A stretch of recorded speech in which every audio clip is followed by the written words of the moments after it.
میں مبلغ بنوں سنتوں کا،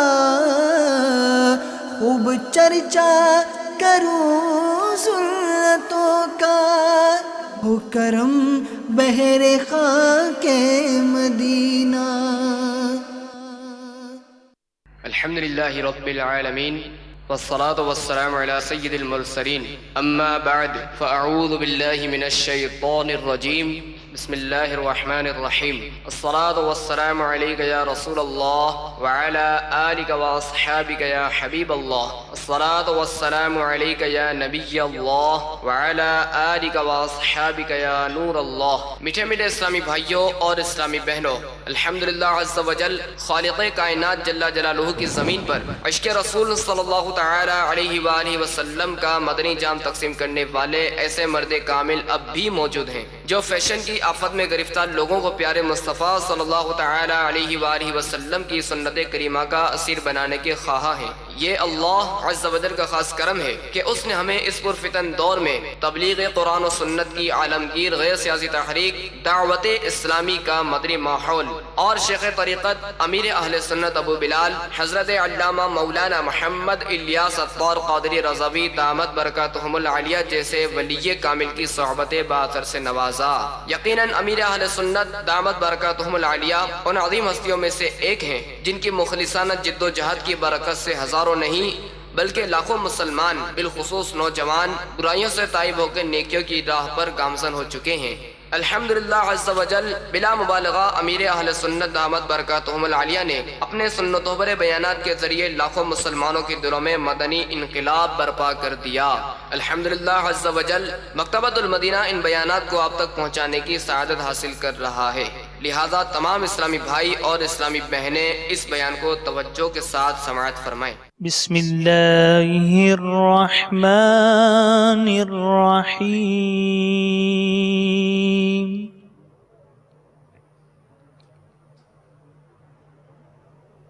ان فی خلق السماوات والارض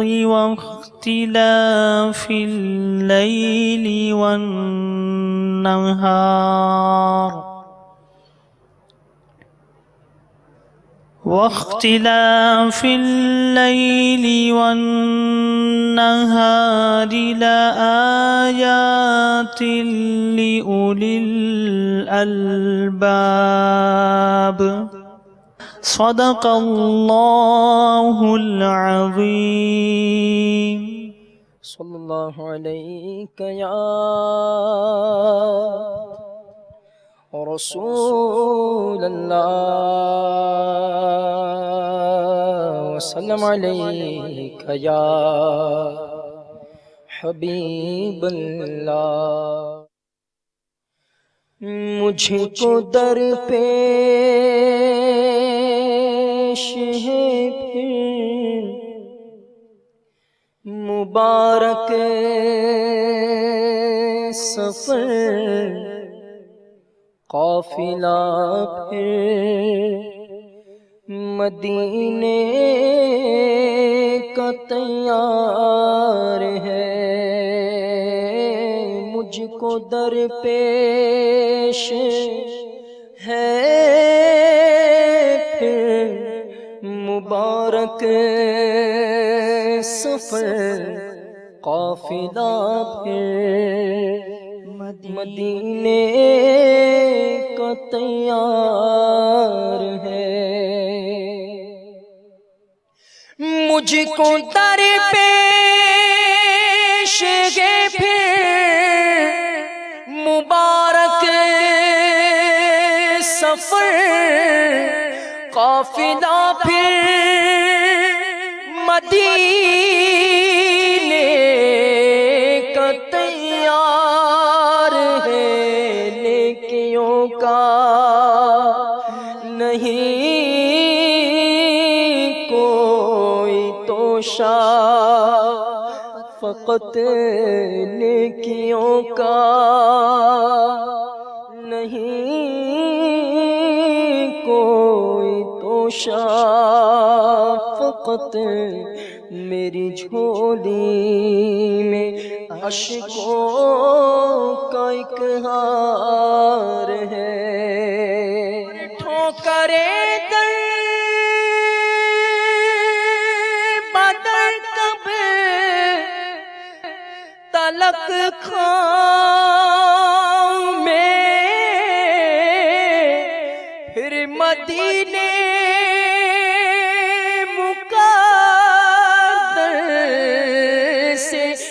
جب آؤں میں کاش قدموں میں سرکار مر جاؤں میں کاش قدموں میں سرکار مر جاؤں قدموں میں کاش قدموں میں کاش قدموں میں سرکار مر جاؤں میں یا نبی تمنا سگ عطار ہے الحمدللہ رب العالمین والصلاة والسلام على سید المرسلین اما بعد فاعوذ باللہ من الشیطان الرجیم بسم اللہ الرحمن الرحیم الصلاة والسلام علیک یا رسول اللہ وعلى آلك وأصحابك يا حبيب الله الصلاة والسلام عليك يا نبي الله وعلى آلك وأصحابك يا نور الله اللہ کے محبوب دانہ غیوب منزہ عن العیوب صلی اللہ تعالیٰ علیہ وآلہ وسلم کا فرمان غیب نشان ہے مجھ پر کثرت سے درود پاک پڑھو بے شک اللہ تبارک و تعالیٰ نے ایک فرشتہ میری قبر پر مقرر فرمایا ہے جب میرا کوئی امتی مجھ پر درود پاک پڑھتا ہے تو وہ کہتا ہے یا محمد صلی اللہ تعالیٰ علیہ وسلم فلاں بن فلاں نے آپ پر اس گھڑی درود پاک پڑھا ہے صلو علی الحبیب صلی اللہ تعالیٰ علی محمد میرے پیارے پیارے اور میٹھے میٹھے صاحب بھائیوں اس حدیث پاک سے معلوم ہوا کہ میرے آقا صلی اللہ تعالیٰ علیہ وآلہ وسلم کی قبر انور پر ایک فرشتہ ہے جس کو دور و نزدیک کی آوازیں سننے پر قدرت دی گئی ہے علم غیب دیا گیا ہے کہ وہ اس کی آواز بھی سن لیتا ہے اچھا جو درود شریف پڑھتا ہے ذرا وہ درود تو پڑھتا ہے لیکن اپنا نام اور اپنے والد کا نام تو ذکر نہیں کرتا لیکن اس فرشتے کو یہ بھی پتہ چل جاتا ہے کہ یہ درود شریف جو پڑھ رہا ہے اس کا نام یہ ہے اور اس کے والد کا نام بھی یہ ہے تو وہ بارگاہ رسالت میں اس طرح عرض کرتا ہے کہ فلاں بن فلاں نے آپ کی خدمت میں درود شریف پیش کیا ہے تو اس سے یہ غلط فہمی نہیں ہونی چاہیے کہ سرکار صلی اللہ تعالیٰ علیہ وآلہ وسلم کو وہ فرشتہ بتاتا ہے تو پتہ چلتا ہے کہ فلاں بن فلاں نے درود شریف پڑھا ہے ورنہ پتہ نہیں چلتا کہ فرشتہ تو غیب کی خبر جانتا ہے نام جانتا ہے باپ کا نام جانتا ہے اور اتنی اس کو قوت ہے کہ کوئی مشرق میں پڑھے مغرب میں پڑھے باب المدینہ میں درود شریف پڑھے مرکز الاولیاء میں درود شریف پڑھے مدینۃ الاولیاء میں درود شریف پڑھے امریکہ میں پڑھے افریقہ میں پڑھے کہیں بھی پڑھے وہ فرشتہ ہے کہ وہ سب کی آوازیں سن لیتا ہے ایک وقت میں ہزاروں لوگ مل کر درود شریف پڑھتے ہیں انشاءاللہ ہم بھی تو مل مل کے پڑھتے ہیں نا صلو علی الحبیب صلی اللہ تعالی علی محمد دیکھیے ہزاروں نے اس وقت صلی اللہ تعالی علی محمد کہا درود شریف پڑھا اور وہ فرشتے کو سب کو اس حدیث کے تحت پتہ چل گیا کہ اتنوں نے پڑھا اور ان کا نام یہ ان کے والد کا نام ہے اور اس نے بارگاہ رسالت میں عرض بھی کیا، اس حدیث کے تحت عرض کرنا، تو بیک وقت لاکھوں کروڑوں کے نام بھی پتہ چل جاتے ہیں، والد کا نام بھی پتہ چل جاتا ہے۔ یہ کیسے ممکن ہے؟ یہ ایسے ممکن ہے کہ ان اللہ علی کل شیء قدیر، جس رب کی شان ہے کہ وہ ہر شے پر قدرت رکھتا ہے، اس نے فرشتے کو یہ طاقت بخشی، اور میرے میٹھے میٹھے نبی صلی اللہ تعالی علیہ وآلہ وسلم فرشتے کے بتانے کا محتاج نہیں، یہ تو دربار کی شان ہے۔ جیسے کہ کرامن کاتبین ہمارے اعمال لکھتے ہیں اور وہ اللہ کی بارگاہ میں پیش کرتے ہیں، تو بچہ بچہ جانتا ہے۔ قرآن پاک میں بھی ہے کرامن کاتبین یعلمون ما تفعلون، بزرگ فرشتے لکھنے والے، بزرگ فرشتے لکھنے والے تم جو کرتے ہو وہ جانتے ہیں۔ یہاں بھی دیکھو فرشتوں کو بھی پتہ چل جاتا ہے، نیت کا حل پتہ چل جاتا ہے، فرشتے لکھ لیتے ہیں۔ تو قرآن کی دو آیتیں۔ اچھا، تو اب یہ فرشتے لکھتے ہیں، اللہ کی بارگاہ میں پیش کرتے ہیں، تو اس کا مطلب نعوذ باللہ کوئی بھی نہیں لیتا کہ فرشتوں کو تو پتہ چل جاتا ہے مگر اللہ کو پتہ نہیں چلتا، اس لیے اللہ تعالیٰ فرشتوں سے معلومات کرتا ہے، اور اس نے یہ معلومات کے ذرائع اپنے لیے رکھے ہیں۔ کوئی یہ عقیدہ رکھے گا تو اسلام سے خارج ہو جائے گا۔ تو یہ دربار الہی کی شان ہے کہ فرشتے اس کی خدمت میں پہنچاتے ہیں پیغام، اور خود بھی دیکھ رہا ہے، سن رہا ہے۔ تو سرکار صلی اللہ تعالیٰ علیہ وآلہ وسلم کی دربار کی شان کے لیے وہ دربان فرشتہ مقرر کیا گیا ہے، اور ہرگز اس سے یہ ثابت نہیں ہوتا کہ سرکار نہیں جانتے، بلکہ اس فرشتے کے علم سے سرکار کے علم کا پتہ چل رہا ہے۔ جب فرشتے کو اتنا پتہ چل جاتا ہے کہ اس کا نام اور اس کے والد کا نام وہ لیتا ہے، تو میرے آقا کو تو ساری پشتے اور حسب نسب پتہ ہوتا ہے، جس نے درست پڑھا، جس نے پڑھا اس کا بھی پتا، جس نے نہیں پڑھا اس کا بھی پتا کہ یہ پڑھتا اور یہ نہیں پڑھتا۔ اور کوئی غیب کیا تم سے نہاں ہو بھلا، جب نہ خدا ہی چھپا تم پہ کروڑوں درود، صلو علی الحبیب صلی اللہ تعالی علی محمد۔ میرے غوث پاک رضی اللہ تعالیٰ عنہ بہت بڑے عالم تھے۔ دیکھیے ولی، میرے اعلیٰ حضرت رضی اللہ تعالیٰ عنہ کا فتویٰ یہی ہے کہ صرف عالم ہی ولی ہو سکتا ہے، یعنی غیر عالم جاہل جو ہے وہ ولی نہیں ہو سکتا۔ جیسے بعض لوگ پی کے پہنچ جاتے ہیں، پہنچتے ضرور ہیں، اللہ کے پاس نہیں پہنچتے، وہ شیطان کے پاس پہنچتے ہیں۔ پہنچنے فرق ہے نا۔ تو جو عشق رسول کی شراب پیتا ہے اور علم دین کی مستی اس پر چھا جاتی ہے، تو اللہ چاہتا ہے ولایت کا تاج اس کے سر پر سجا دیتا ہے، جس پر اس کا کرم ہو جائے۔ تو ولایت جو ہے وہ وہابی ہوتی ہے، وہابی، ہاں پر زبر ہے، وہابی یعنی عطائی۔ یہ کسبی نہیں ہوتی کہ کوشش کرے گا تو مل جائے گی، عمل کرے، خوب عمل کرے اس نیت سے کہ میں عمل کروں گا تو ولایت مل جائے گی، ایسا نہیں ہے، بلکہ اللہ تعالیٰ جس کو عطا کر دے یہ اس کا کرم ہے۔ البتہ یہ نوافل اور کثرت عبادت اس کا ذریعہ ضرور ہے کہ مل جائے اللہ کے کرم سے، لیکن ملے گی تو اسی کی عطا سے ملے گی۔ تو میرے غوث پاک رضی اللہ تعالیٰ عنہ بھی بہت بڑے عالم تھے، بلکہ جتنے بھی اولیاء کرام اگر ان کے حالات ہم پڑھیں نا تو سب کے سب جو ان کے حالات پڑھتے ہیں تو کوئی محدث ہوتا ہے، کوئی مجتہد ہوتا ہے، کوئی بہت بڑا علامہ ہوتا ہے، سارے کے سارے اولیاء کرام بڑے بڑے علماء ہوئے۔ ہمیں اس کا پتہ اتنا نہیں چلتا کیونکہ ہم لوگ پورے حالات نہیں پڑھتے، ورنہ یہ سب کے سب خواجہ غریب نواز بہت بڑے علامہ اور مفتی تھے۔ اس کے علاوہ سیدنا حسن بصری رضی اللہ تعالیٰ عنہ مشہور ہے، بہت بڑے محدث تھے، بہت بڑے عالم۔ محدث، ہر عالم محدث نہیں ہوتا، ہر محدث ضرور عالم ہوتا ہے،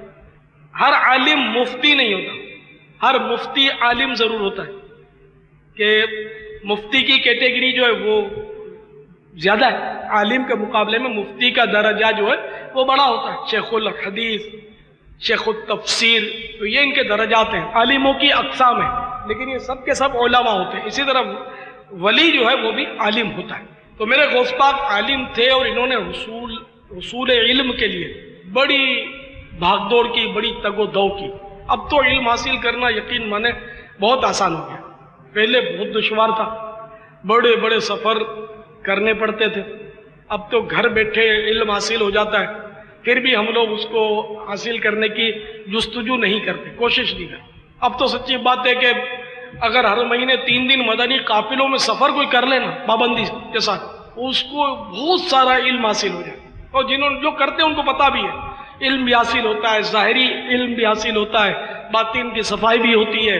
گناہوں کی معلومات بھی ہوتی ہے، پھر ساتھ میں معلومات کے گناہوں سے بچنے کا ذہن بھی ملتا ہے، خوف خدا کا حصول ہوتا ہے، عشق رسول صلی اللہ تعالیٰ علیہ وآلہ وسلم کا جذبہ ملتا ہے، اولیاء کرام کی محبت ملتی ہے. مدنی قافلوں میں کیا نہیں ملتا، اور کتنا آسان سفر ہوتا ہے، اور کھانے کو 3 ٹائم پکا پکایا مل جاتا ہے. مدنی قافلے میں خود ہی پکاتے ہیں، لیکن 1-2 حصہ میں پکاتے ہیں، باقیوں کو تو پکا پکایا ہی ملتا ہے. اس کے باوجود علم حاصل کرنے کے اتنے سہل ذرائع کو بھی ہم لوگ اپنانے سے کتراتے ہیں. دیکھو میرے غوث پاک نے کس طرح علم حاصل کیا. چنانچہ حضرت سیدنا شیخ ابو عبداللہ جیبائی رحمت اللہ تعالی علیہ فرماتے ہیں کہ مجھ سے سیدنا شیخ عبد القادر جیلانی رضی اللہ تعالی عنہ نے فرمایا کہ میں تنہائی میں بیٹھا فقہ کا سبق یاد کر رہا تھا. علم فقہ جس کو عوام فقہ بولتے ہیں، فقہ غلط تلفظ ہے، فقہ قاف اور ہا دونوں ساکن آئیں گے. فقہ کا سبق یاد کر رہا تھا. افلاس یعنی غربت، فاقہ اور تنگ دستی کے ہاتھوں سخت پریشان تھا. کئی روز کے آپ کے فاقے ہو جاتے تھے، 20 دن کے، 30 دن کے، 80 دن کے فاقے آپ سے ثابت ہیں راہ علم دین میں، راہ خدا میں. تو آپ پریشان ہو گئے تھے. آپ فرماتے ہیں بہت بھوک لگی تھی اور تنگ دستی، پریشانی، کوئی پائی پیسہ تھا نہیں. تو غیب سے میں نے ایک آواز سنی، اے عبد القادر، آپ کیوں نہیں کسی سے اپنی ضرورت کے لیے قرض لے لیتے تاکہ آپ آسانی سے علم حاصل کر سکیں. میں نے عرض کیا میں کیسے کسی سے قرض لوں جبکہ میرے پاس قرض واپسی کے لیے بھی کوئی ظاہری صورت نہیں، کیسے ادا کروں گا، آمدنی تو ہے نہیں میری. تو آواز آئی آپ مطمئن رہیے، اس کی ادائیگی ہمارے ذمے. یہ سن کر میں ایک نان بائی کے پاس آیا، نان بائی کہتے ہیں روٹی پکانے والے میں، اور کہا کہ کیا آپ مجھے اس شرط پر روزانہ 1.5 روٹی ادھار دے سکتے ہیں کہ اگر کہیں سے پیسے آ گئے تو ادا کر دوں، اور اگر میں مر گیا تو قرضہ معاف کر دینا. تو یہ سن کر وہ نان بائی بے اختیار رو پڑا اور کہنے لگا حضور آپ کو اجازت ہے، آپ جو چاہے لے لیا کریں. چنانچہ میں روزانہ اس سے 1.5 روٹی لینے لگا. ایک عرصہ اس طرح چلتا رہا سلسلہ، اور اس دوران میں کچھ بھی قرضہ ادا نہیں کر سکا. تو میرے ضمیر نے مجھے جھنجھوڑا کہ کب تک لیتے رہو گے اس طرح. تو پھر یہ خیال آتے ہی غیب سے آواز آنے لگی، اے عبد القادر فلاں مقام پر جاؤ اور وہاں جو بھی آپ کو چیز ملے وہ لے لو اور اس سے اپنا قرض ادا کر دو. چنانچہ میں وہاں پہنچا تو ایک سونے کی ڈلی یا ٹکڑا رکھا ہوا تھا، وہ میں نے اٹھا لیا اور میں نے وہ جا کر نان بھائی کو بطور ادائیگی قرض دے دیا. صلو علی الحبیب صلی اللہ تعالی علی محمد. واہ کیا مرتبہ اے غوث ہے بالا تیرا، اونچے اونچوں کے سروں سے قدم اعلیٰ تیرا. تو میرے غوث پاک کی شان بہت بلند ہے. اب یہاں غور کرنے کی بات ہے کہ علم دین کے حصول کی خاطر آپ نے اپنے گھر کو چھوڑا، بچپن ہی میں اپنے گھر کو خیر بات کہہ دیا. امی جان نے 40 دینار دیے تھے، تو مشہور واقعہ ڈاکوؤں کا، اور وہ ڈاکوؤں کو آپ نے بتا دیا، جھوٹ نہیں بولے، اور ڈاکو آپ کے اس سچ سے متاثر ہو کر سب کے سب گناہوں سے تائب ہو گئے. اور غوث پاک کے پاس وہ 40 دینار رہے جس کو آپ نے خرچ کیا، اور اب یہ سارے ختم ہو گئے تھے. تو پھر آپ فاقہ مستی کے عالم میں علم دین حاصل کر رہے تھے، پلٹ کر گئے نہیں، نہ آپ نے کوئی لوگوں سے سوال کرنے کا اپنے اوپر دروازہ کھولا، نہ لوگوں سے اظہار کرتے تھے. جیسے ہمارے ہاں تو بس تھوڑی سی تکلیف ہو جائے تو ہم لوگ سب کو کہتے پھرتے، اور قافلے کا مسافر تو کئی بیچارے ایسے ہوتے ہیں جو اس تصور میں ہوتے ہیں کہ کوئی مجھے خرچہ دے تو میں سفر کروں گا، وقت ہے میرے پاس، کوئی خرچہ دے. حالانکہ جیب سے خرچ کر سکتا ہے، بعض نہیں بھی کر سکتے، چلو جو مجبور ہے وہ معذور ہے، لیکن ایک تعداد ہوگی جو اپنے اوپر غور کرے، خرچ کر سکتی ہے. تو رائے خدا میں خرچ کر کے اس کا ثواب کیوں نہیں لیتے ہو؟ کوئی دے تو ہم سفر کریں. تو اس میں کیسے مزہ آئے گا، روحانیت کیسے حاصل؟ تو مفت کھانے کی عادت اتنی خراب ہے، جو ادا کر سکتا ہے چپ چاپ اس کو اپنے پلے سے ادا کرنا چاہیے. یہی خودداری ہے، اور اسی ذریعے سے انشاءاللہ روحانیت ملے گی، علم میں برکت ہوگی، اور ایک جہان آپ سے انشاءاللہ فیضیاب ہوگا. اگر قوم کی مال پر آپ کی نظر رہے گی تو شاید وہ نتائج نہیں ہوں گے. حرص و طمع جو ہے یہ آپ کے دل پر ایک زنگ کی تہ چڑھا دے گی. دیکھو دنیاوی تعلیم پر تو سب خرچہ کرتے ہیں، ماں باپ اپنا پیٹ کاٹ کے بچوں کو اسکول اور کالج پڑھاتے ہیں. مفت تعلیم نہیں ہے دنیاوی، بہت خرچہ ہوتا ہے، کتابوں میں خرچہ ہوتا ہے، ہزاروں لاکھوں روپے خرچ کرتے ہیں. لیکن علم دین کے معاملے میں اتنی مظلومیت ہے امت کی کہ بچہ بیچارہ کسی طرح بھی لڑ بھیڑ کے گھر سے آتا ہوگا، زبردستی اصرار کر کے ماں باپ کو منع کر کہ چلو بھائی تم خرچہ مت اٹھانا، میرا خرچہ اٹھ جائے گا، مجھے خالی اجازت دے دو. تو اس خالی اجازت میں وارننگیں ہوتی ہیں، کڑکڑ ہوتا ہے، اتنے عرصے میں پڑھ لے، یہ کر لے. پھر ایک تعداد آپ کو ملے گی طلباء کی جو بیچارے پریشان ہوتے ہیں کہ گھر والوں کا مطالبہ ہے کہ کما کر بھی دو، پڑھو بھی اور کما کر بھی دو. اسکول پڑھنے والوں سے شاید مطالبہ نہیں ہوتا کہ کما کر بھی دو، نہیں بیٹے پڑھ، کوئی کمانے کی ضرورت نہیں ہے، پڑھ لے، ٹیوشن بھی پڑھ، ہم تیرا خرچہ اٹھائیں گے، جو کتاب چاہیے لے، ٹیوٹر رکھ دیں گے تیرے لیے، گھر پہ آ کے پڑھائے گا تجھے. تو دنیاوی تعلیم کی اتنی حوصلہ افزائی، افسوس دینی تعلیم کی حوصلہ افزائی نہیں ہے، پذیرائی نہیں ہے، بس زبردستی کا سودا ہے. نہ اس کے ماں باپ پذیرائی کرتے ہیں، نہ کوئی دنیاوی جو سماجی ادارے ہیں وہ اس کی پذیرائی کرتے ہیں، نہ حکومت حوصلہ افزائی کرتی ہے، کوئی بھی ان کی حوصلہ افزائی نہیں کرتا. یہ علم دین حاصل کرنے والے طلباء بہت مظلوم ہوتے ہیں. اسی طرح علماء بھی بیچارے بہت مظلوم ہوتے ہیں. دنیاوی علوم حاصل کرنے والوں کی تو بڑی دنیا میں عزت افزائی ہوتی ہے، لیکن علماء دین کی اتنی عزت افزائی نہیں ہوتی. اللہ کرے کہ امت کی آنکھیں کھل جائیں. تو بہرحال میں نے عرض کیا کہ اب علم دین حاصل کرنا بہت آسان ہو گیا اور بہت کم قربانیاں دے کر وہ حاصل ہو جاتا ہے، لیکن ہم اس کے حصول کی کوشش نہیں کرتے ہیں تو انتہائی کم. لیکن ہمارے غوث پاک رضی اللہ تعالیٰ عنہ، آپ نے دیکھا کہ کتنی تکلیفیں اٹھا کر آپ نے علم دین حاصل کیا. یہاں تک کہ ایک مقام پر آپ نے فرمایا کہ طالب علمی کے زمانے میں اساتذہ سے سبق پڑھنے کے بعد جنگل کی طرف نکل جایا کرتا تھا. بغداد شریف میں نہ رہتا تھا، شہر میں نہ رہتا تھا. آندھی، طوفان، سردی، گرمی، بارش، الغرض ہر موسم میں اسی طرح زندگی گزارتا. اس وقت میرے سر پر چھوٹا سا امامہ ہوتا اور صوف کا جبہ پہنتا تھا. صوف اون کو کہتے ہیں، اون، وول. برہنا پا کانٹوں اور پتھریلی زمین پر گھومتا پھرتا رہتا، اور کاہو، ساگ یا دیگر ترکاریوں کی کونپلیں، خود رو جو گھاس پھوس اگ جاتی ہے، یہ چیزیں کھا کر میں دریا دجلہ کے کنارے یہ چیزیں ڈھونڈ کے کھا لیتا اور اپنا گزارا کرتا. میرے پیارے پیارے میٹھے میٹھے سائیں بھائیوں، اتنی تکلیفیں اٹھا کر آپ نے علم حاصل کیا، اور جو علوم آپ نے حاصل کیے ان تکلیفوں کے ساتھ ساتھ ان میں علم قراءت، علم تفسیر، علم حدیث، علم فقہ،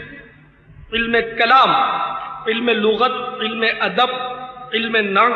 علم عروض، علم مناظرہ، علم تاریخ، علم انساب وغیرہ میں تو خصوصیت کے ساتھ شہرت اور ناموری حاصل کی. علماء بغداد کو جا علماء زمانہ پر سبقت لے گئے، اور ان علوم کی سند تکمیل سرکار غوث پاک رضی اللہ تعالیٰ عنہ نے ذوالحجۃ الحرام 496 سنہ ہجری میں حاصل کی۔ میرے غوث پاک رضی اللہ تعالیٰ عنہ نے دیکھا کتنی تکلیفیں اٹھا کر بھی کتنے علوم حاصل کیے۔ اتنے بڑے مفتی تھے کہ جہاں بڑے بڑے مفتی عاجز آ جاتے ہیں وہاں میرے غوث پاک جو ہیں وہ فٹافٹ فتویٰ ارشاد فرما دیتے۔ یہاں تک کہ جب آپ کی خدمت میں استفتاء حاضر ہوتا تو آپ کو کتابیں وغیرہ سے جزئیات ڈھونڈنے کی ضرورت نہیں ہوتی۔ حافظہ بہت زیادہ قوی تھا، بالکل زبانی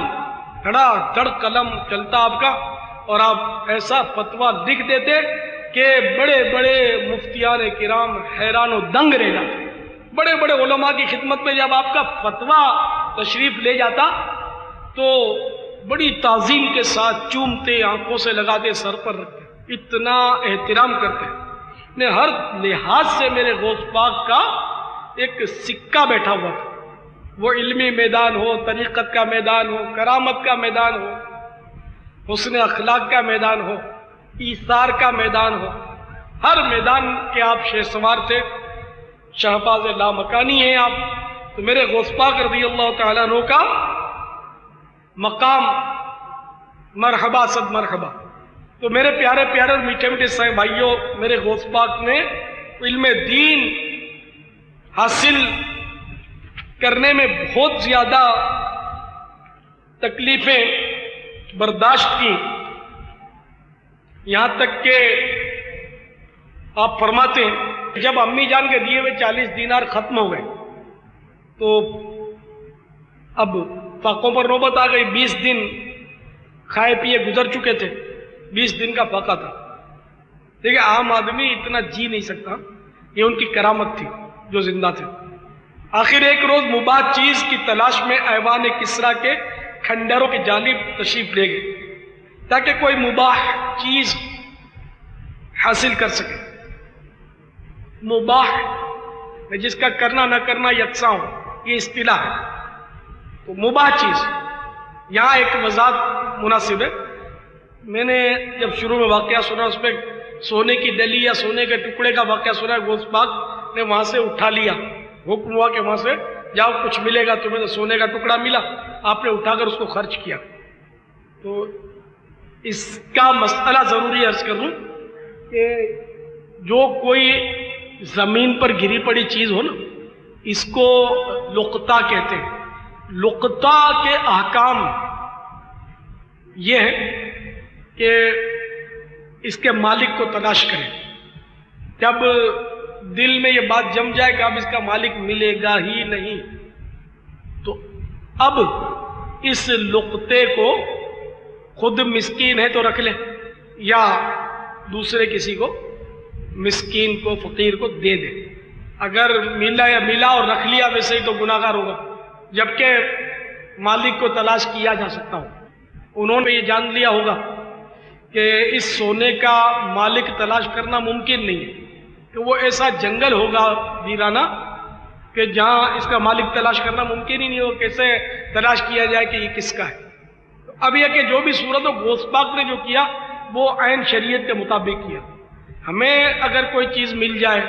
تو اس کا مطلب ہی نہیں غوث پاک کے سنت سمجھ کر آپ بھی اٹھا کر چلتے بنے، نہیں، اس کا مالک تلاش کرنا پڑے گا۔ یہاں تک کہ فقہائے کرام لکھتے ہیں بہار شریعت میں کہ جیسے کہ مچھلی پکڑی، مچھلی کے پیٹ میں سے موتی نکلا، سچا ہیرا نکلا مچھلی کے پیٹ میں سے، تو یہ ہیرا کس کا؟ آپ تو بولیں گے ہمارا، ہم نے مچھلی خریدی، آپ کا کیا؟ ہیرا کو مچھلی کے پیٹ میں تھوڑی پیدا ہوتا ہے۔ اس کی صورتیں بیان کی گئی کہ ہیرا جو ہے، یہ موتی اگر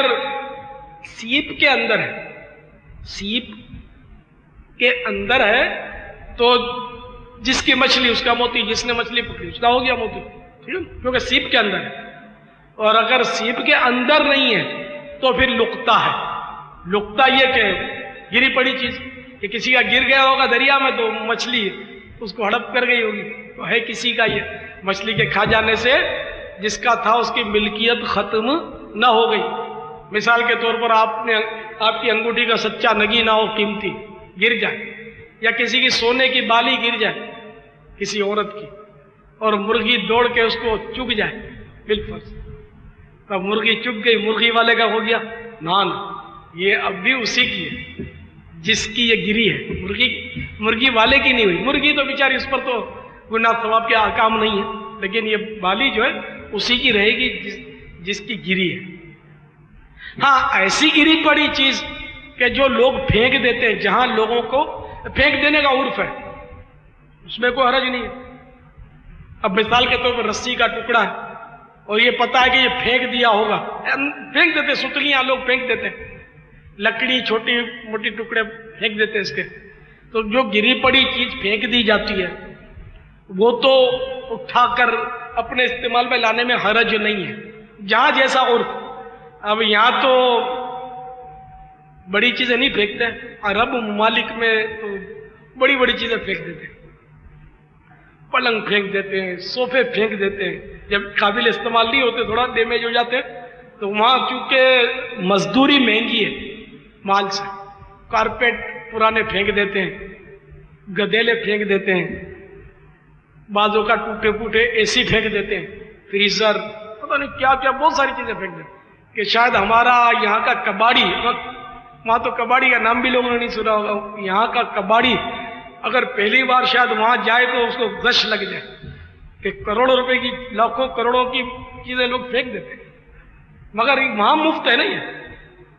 یہاں اس کی قیمت۔ اب جیسے قربانی کی کھالوں کے لیے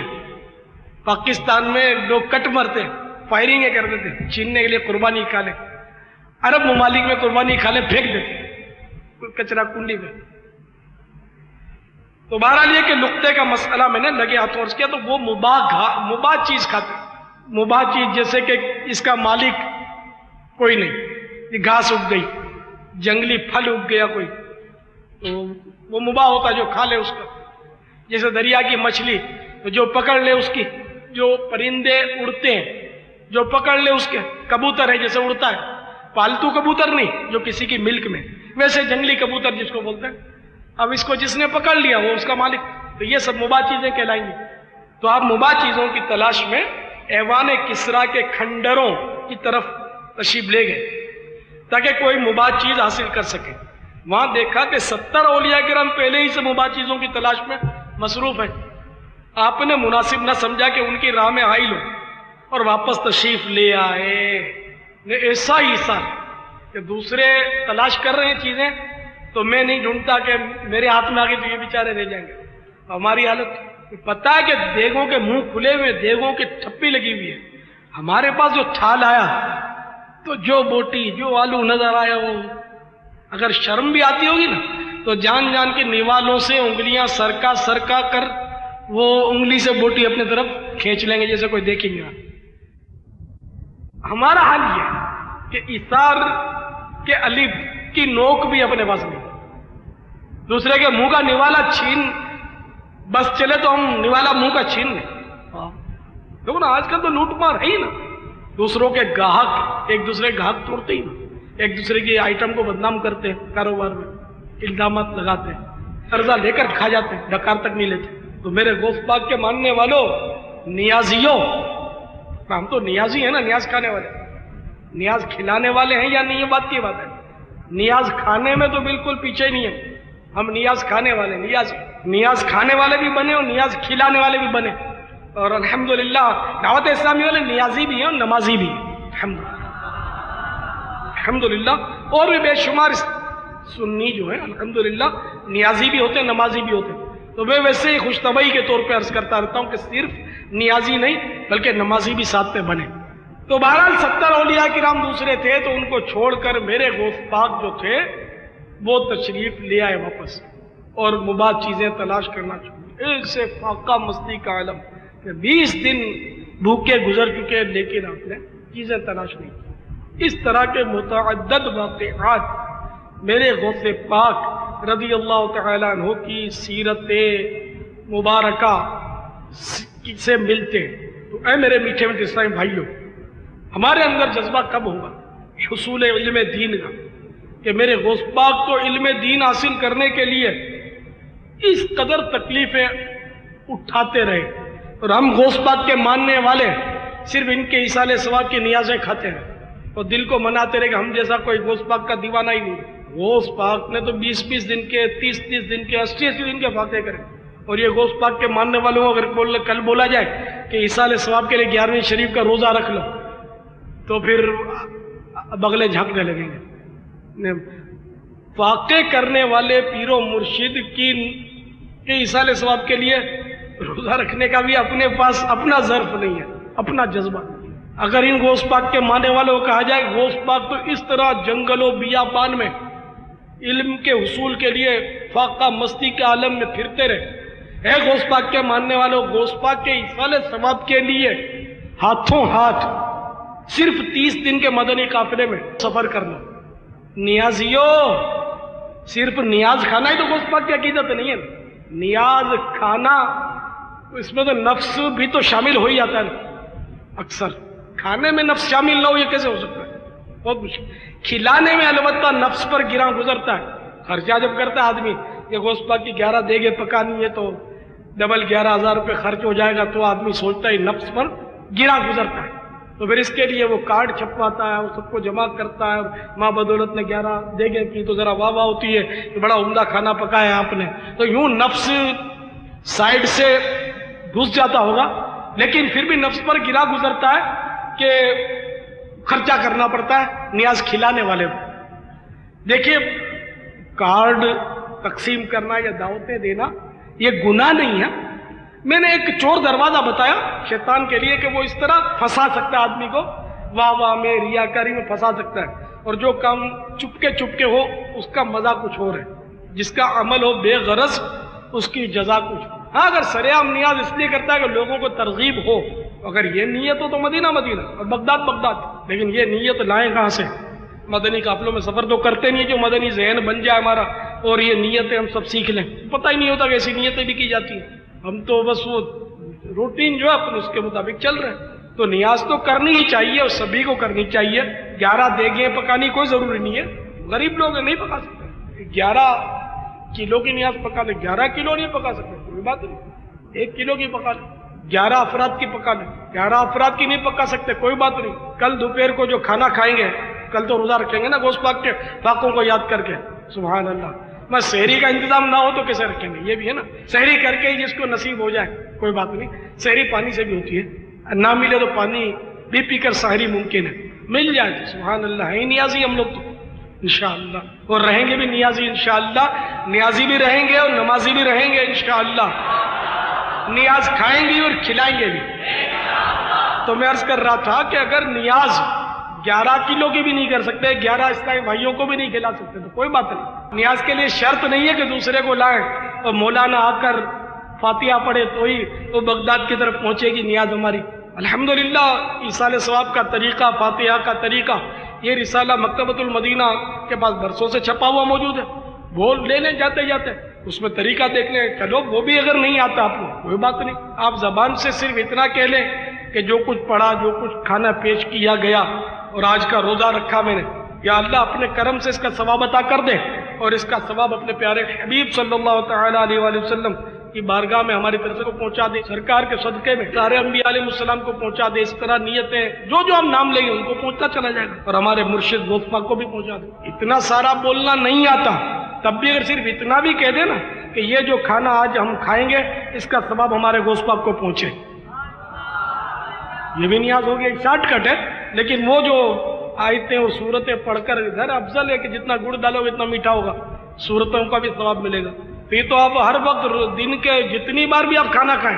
ہر وقت آپ نیاز کھا سکتے ہیں، اس کا ثواب سرکار کو بھی پہنچے، انبیاء علیہ السلام کو بھی پہنچے، اولیاء کرام کو، غوث پاک کو، ہمارے مرشد کو، اعلیٰ حضرت کو پہنچے۔ تو زندہ مردہ سب کو ایصال ثواب ہو سکتا ہے، نہیں کہ اپنے ماں باپ کو آپ کریں بھلے زندہ ہیں ایصال ثواب ہو سکتا ہے، اپنے دوستوں کو کریں، اسلامی بھائیوں کو کریں، میری لاڈلی مرکزی مجلس شورا کو ایصال ثواب کرتے رہیں، ہاں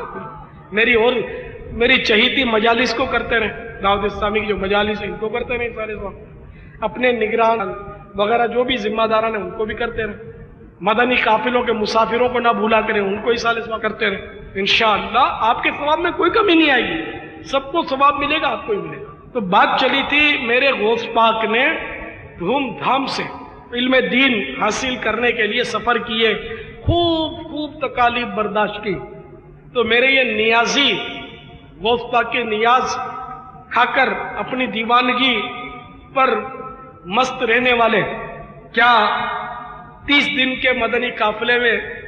ہاتھوں ہاتھ سفر کرنے کی قربانی نہیں دے سکتے؟ 30 دن کے مدنی قافلے میں چلو ہاتھوں ہاتھ، یعنی کل سفر نہیں کر سکتے 30 دن کا، تو چلو میں آپ کو بہت بڑا آپ کو وہ فاصلہ دے دیتا ہوں۔ 8 ماہ کے اندر 30 دن یکمشت مدنی قافلے میں سفر کرنے کی کون کون نیت کرتا ہے غوث پاک کے اصال ثواب کے لیے؟ سبحان اللہ۔ کہ نیاز بھی کریں گے، نیاز کھائیں گے بھی، کھلائیں گے بھی، اور نماز پڑھیں گے بھی اور پڑھائیں گے بھی انشاءاللہ۔ صلو علی الحبیب صلی اللہ تعالی علی محمد۔ تو نے باطل کو مٹایا اے امام احمد رضا، تو نے باطل کو مٹایا اے امام احمد رضا، دین کا ڈنکا بجایا اے امام احمد رضا، دین کا ڈنکا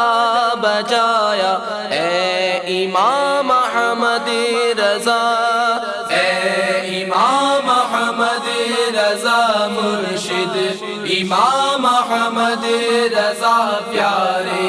امام احمد رضا سچے، امام احمد رضا۔ دور باطل اور ضلالت ہرد میں تھا جس گھڑی، دور باطل اور ضلالت ہرد میں تھا جس گھڑی، تو مجدد بن کے آیا، تو مجدد بن کے آیا اے امام احمد رضا، اے امام احمد رضا مرشد،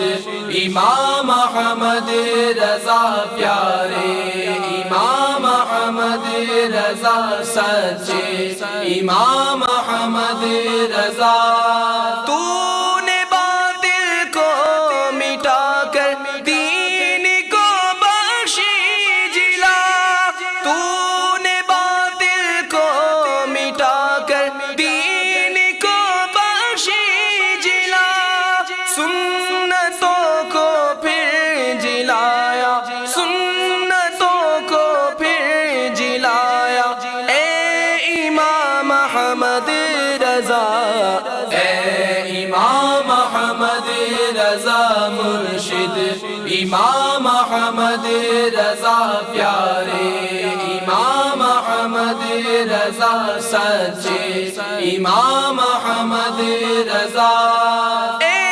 امام اہل سنت نائب شاہ امم، دعوت اسلامی کے شاہ امم، کیجئے غم پر بسایا، کیجئے غم پر بسایا اے امام احمد رضا، اے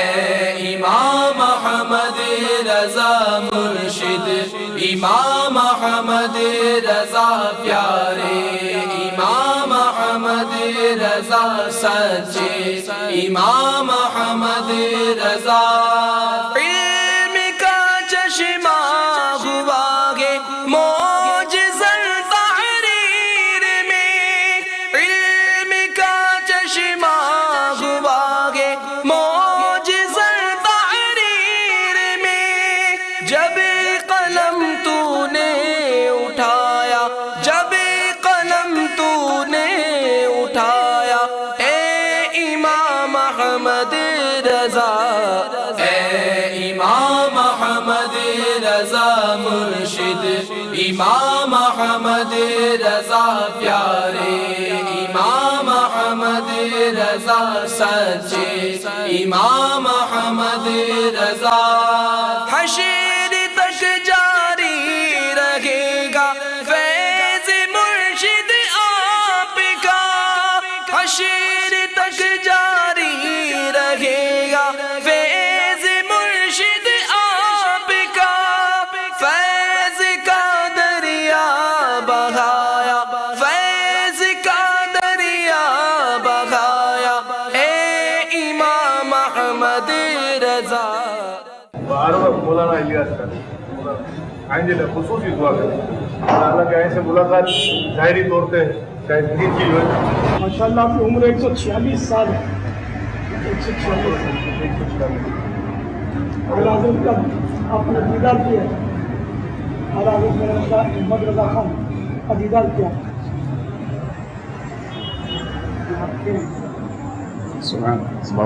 آنکھیاں دن ب ڈٹھا وہ آنکھیاں تک لیاں وہ ملیوں تے ساجن ملیاں آنکھیاں دل بر ڈٹھا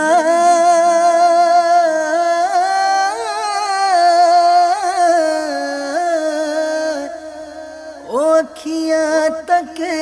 لیاں تو ملیا تے ساجن ملیا تو ملیا تے ساجن ملیا ہن آسان لگ پیاں تو ملیا تے ساجن ملیا ہن آسان لگ پیاں بدرگاہ خدا عطار عاجز کی دعا ہے بدرگاہ خدا عطار عاجز کی دعا تجھ پہ گو رحمت کا سایہ تجھ پہ گو رحمت کا سایہ اے امام احمد رضا صلو علی الحبیب صلی اللہ تعالی علی محمد مجھے اپنی اور ساری دنیا کے لوگوں کی اصلاح کی کوشش کرنی ہے انشاءاللہ